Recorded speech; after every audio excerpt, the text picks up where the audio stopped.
would request all of you not to glorify these criminals and their operations. They are criminals, they are outlaws, okay, they breach law, they kill people, they fire at innocent people, they don't allow the business to take place, okay, and the victims are very common citizens, okay. So I don't, it may be good stuff for you to, for a web series or media to sensationalize, but I would not like to reveal their operations or their names or in the so that you would glorify, okay. So आपसे ये उम्मीद भी करता हूँ कि ये criminals है तो they should be named as criminals, they should be labeled as criminals, and they should be treated as criminals, okay, and they are not heroes to glorify for the media and for social media for anyone. जो ये ना, इस पे एक पुलिसकर्मी को तो मिलेगा ही नहीं भाई, बिकॉज इस पे काफी लोगों की एफर्ट लगी है, okay, from Bhadli to Cambodia, ठीक है, so will distribute. You said that in 2019 when he had fled from India, he had taken all the financial resources with him. What kind of financial resources from where he had arranged them? Was that with gold or something, cash, or some Havana network he used? No, he was carrying. So and he was establishing himself. He was carrying cash, and अभी तो preliminary interrogation हुई है. So he claims that he has taken money along with him. And किसके माध्यम से ले गया, क्या है वो सब कुछ इंट्रागेशन में आएगा. सो अभी तक पूछताछ में तो कहते हैं 1.25 करोड़, 1.25 करोड़ के लगभग वो इंडियन मनी कैश गया है उसके पास. That's what he claims, right. जी नहीं, अभी नहीं मिले.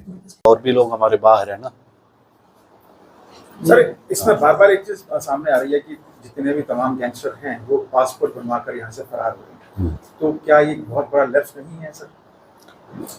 हाँ देखो, ये इसको हम टेकअप किए हैं, इसका समाधान किया जा रहा है, जल्दी मिल जाएंगे ना. हमारा ही प्रॉब्लम नहीं है, हर स्टेट पुलिस का ये प्रॉब्लम है. इसको जहाँ पे इस मुद्दा को उठाना है उठा रखा है, वो भी समाधान कर रहे हैं इसके लिए. How he was leading his life there in Cambodia, sir? Was he operating some kind of gang from Cambodia in India, and was frequently financial resources were being provided to him? No, it was pure romantic relationship with that lady. That's what we have. He was hiding. He was hiding, but she didn't know. Then she didn't know that he has a criminal background. She was a Cambodian lady, sir. She was a Cambodian lady. Yeah. When he got married, sir, out there in Cambodia, he did not marry her. They did not marry. They were living with each other. That's a different culture. That's a matrilineal culture. वहाँ पे ठीक है. It's not patriarchal culture. Was he trying for Cambodian citizenship or something? हाँ, obviously सब कुछ वो Cambodian सीख भी रखा है, वो लैंग्वेज भी सीख रखा है, ये कर रहा है. सो सेंट्रल यूनिट ने इसको गिरफ्तार करके आज कोर्ट में पेश करेंगे, रिमांड पे लेंगे. सो ये कैसे बनाए थे, इसका पासपोर्ट के लिए क्या क्या इन्होंने गलत काम किए हैं और कैसे रूट अपनाए हैं, किसने मदद किया है, ये सब के बारे में पूछताछ करेंगे और आगे इसकी तफ्तीश आगे बढ़ाएंगे. और इसका 22 केसेस में से 3 केसेस में ये उम्र कैद हो रखा है, जो महिंदपाल बादली है. सो एक 2007 का हत्या केस है, 2007 के मर्डर केसेस है, ये एक 2010 का मर्डर केस है. सो 218 नंबर. सो तीनों ही मतलब सदर बहादुरगढ़ के मुकदमे हैं. सो उनमें ये लाइफ इम्प्रिजनमेंट इनको सज़ा मिला हुआ है. और जो गुड़गांव जेल में जो मर्डर हुआ है इसमें ये भगोड़ा है, और बाकी इसके 2 को अक्यूज थे, उनके सज़ा हो रखा है. इसका ट्रायल नहीं हुआ है तो इसका फैसला नहीं हुआ, अभी इसका ट्रायल चलेगा. सो ये एक कंबोडिया में एक शहर है, सियम रीप करके एक जगह है, टाउन है, जो कैपिटल है वहाँ पे. वहाँ से 250-300 किलोमीटर दूर पे, वहाँ पे यहाँ से कुछ लोग ये बार ये पैसा ले जा रहा था. उस पैसे से वो अपना एक छोटा सा काम शुरू किया. वहाँ पे शादीशुदा भी था वहाँ पे, तो 3 बच्चे भी थे वहाँ पे.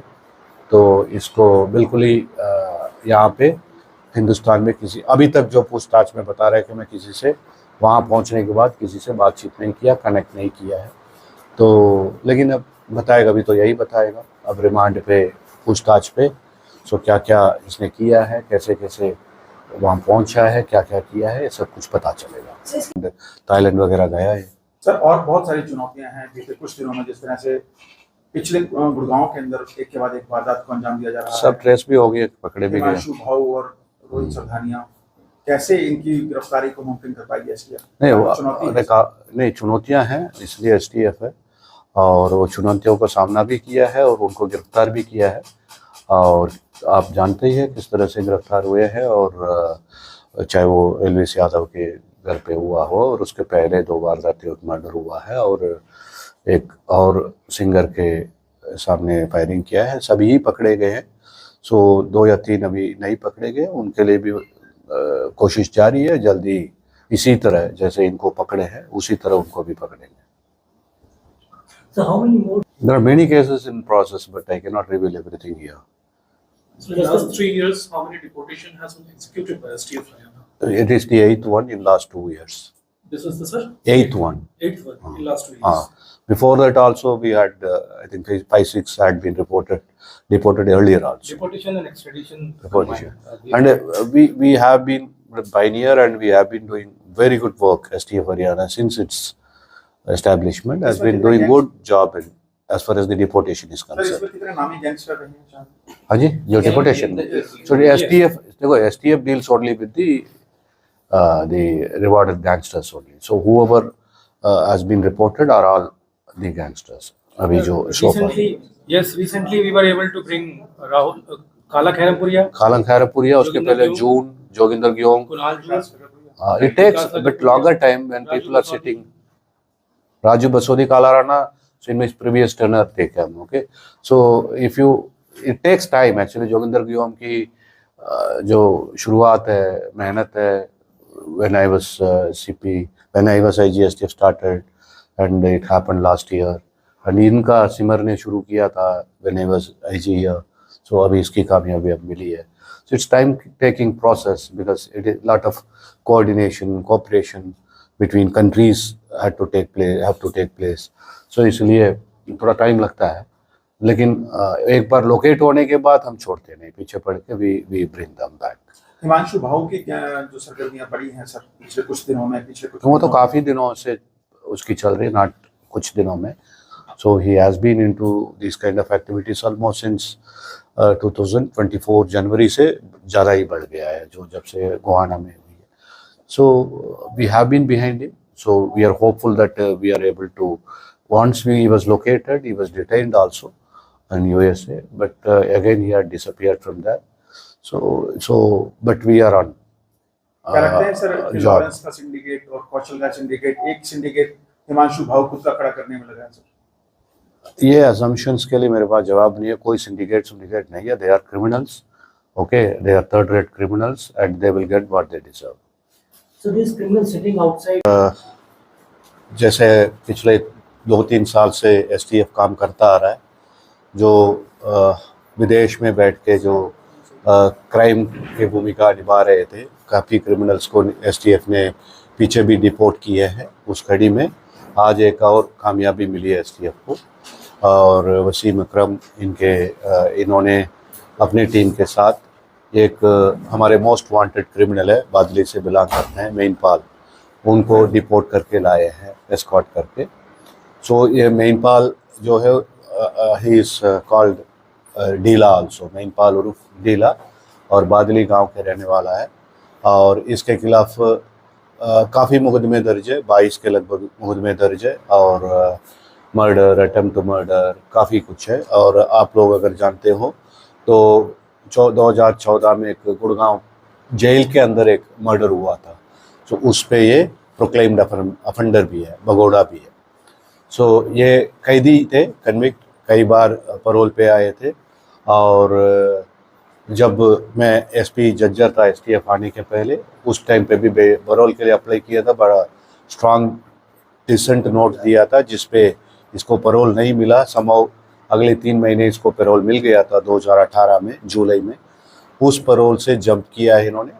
इसने जंप करके ये 2019 में सोनू कुमार के नाम पे पासपोर्ट बनवा के कोई सेक्टर 18 विलेज सरहोल गुड़गांव यहाँ के एड्रेस से एक पासपोर्ट नकली डॉक्यूमेंट तैयार करके बनवा के ये कोलकाता एयरपोर्ट से ये कंबोडिया चला गया था। तो और उस समय से का STF भी, हरियाणा पुलिस भी बहुत काफ़ी मेहनत कर रहे थे इसको राउंड अप करने के लिए। लगभग कुछ महीने पहले इस पे कुछ वसीम के और STF के मेहनत के कारण इसके कुछ डिटेल्स मिले, स्पेशली इसका जो नकली पासपोर्ट है उसके डिटेल्स मिले।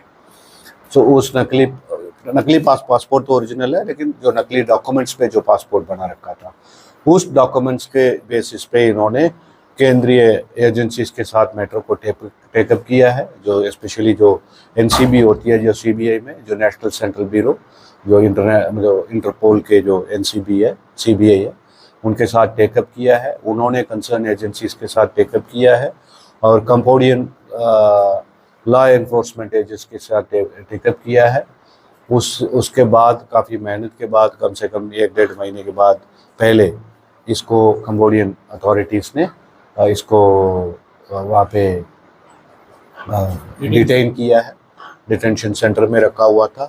और जो केंद्रीय एजेंसी है और STF के 1-1.5 महीने से कंबोडियन और एम्बेसी भी है वहाँ पे, सब मिलके external ministry, Indian external ministry या यूनियन एक्सटर्नल मिनिस्ट्री, सो सब मिलके मेहनत करके और कोऑर्डिनेट करके कंबोडियन लॉ एनफोर्समेंट अथॉरिटीज़ के साथ उसको कल शाम की फ़्लाइट में बुक करके यहाँ पे डिपोर्ट कराए गए हैं।